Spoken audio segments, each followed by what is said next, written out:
everyone, my name is Anthony Nathaniel, and today we'll be talking about what? Phrases. Now, a phrase, what is a phrase? A phrase is simply a group of words that do not have a finite verb, right? Now, and these groups of words, what's the finite verb in the first place? A finite verb is a verb that can stand on its own without the help of an auxiliary verb. What's an auxiliary verb? An auxiliary verb is a helping verb, a verb that is attached to the main verb in order to make it have some grammatical sense. So now, these finite verbs, they are verbs that can stand on their own. So now, this phrase, they do not have the finite verbs, and as a result, they often do not make complete grammatical sense. Now, these phrases, there are different types of phrases. Let me talk about the noun phrase, let me talk about the verbal phrase, talk about the adjectival phrase, the adverbial phrase, and then lastly the prepositional phrase. Now the noun phrase, that noun phrase is a group of words that do not contain a finite verb, but they perform the function of a noun in a sentence. Example of that is a group of unserious boys kicks the ball. So that's a group of unserious boys there that I said here. This performs the works of a noun and is known as a noun phrase. So you can see that it does not tell us the tense or the time of the action.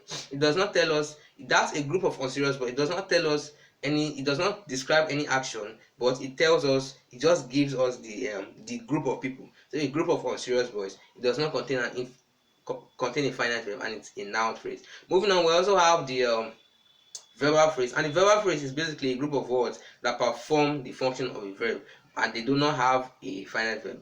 So something like I will have been, I should have traveled by tomorrow.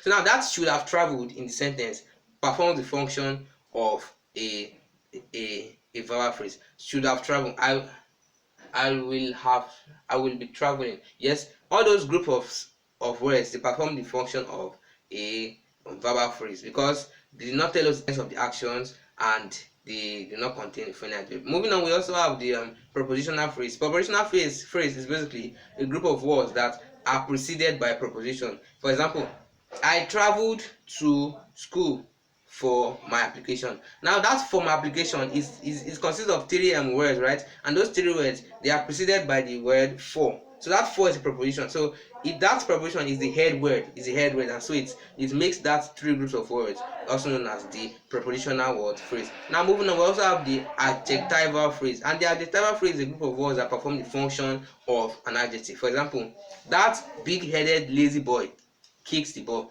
Now those group of words, big-headed lazy boy, they perform together the function of the adjectival phrase because they do not tell us the tense of the actions, but they help us to describe with the boy. So the big-headed lazy there is the adjectival phrase. And just in case you don't know, the function of an adjective in a word is to describe the noun, the pronoun, and so on and so forth in the word, or the subject or the object. So that's the function of an adjective, and it's known as the qualifying function.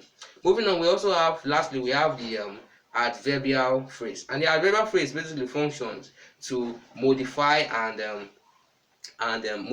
change the perspective by which we look at the verb, or we look at the adverb or other adjective in the sentence. For example, if I say I ran because I was hungry. Now that's because I was hungry, it's like an adjectival phrase because okay, let's say I ran because of my book. Now if I say I ran because of my book, the first one I said earlier, because I was hungry, it is no longer a phrase but a clause because it contains the finite verb was. So that's why I corrected myself recently and I said no, we are going to use I ran because it was. Sorry, I ran because it's because of my book. Yes, I ran because of my book. So instead of saying I ran because I was hungry, that becomes an adverbial clause. That's an adverbial clause. But if I move the was and say I ran because of my book, that becomes an adverbial phrase because it doesn't contain a finite verb. So I ran because of my book. That because of my book, it performs the function of an adjective and is known as an adjectival phrase because it doesn't contain a finite verb. Now, those different types of phrases, to recap, a phrase is a group of words without a finite verb, and there are 5 different types of phrases. We have the nominal phrase, we have the verbal phrase, we have the prepositional phrase, we have the adjectival phrase, and we have the adverbial phrase. So thank you for watching.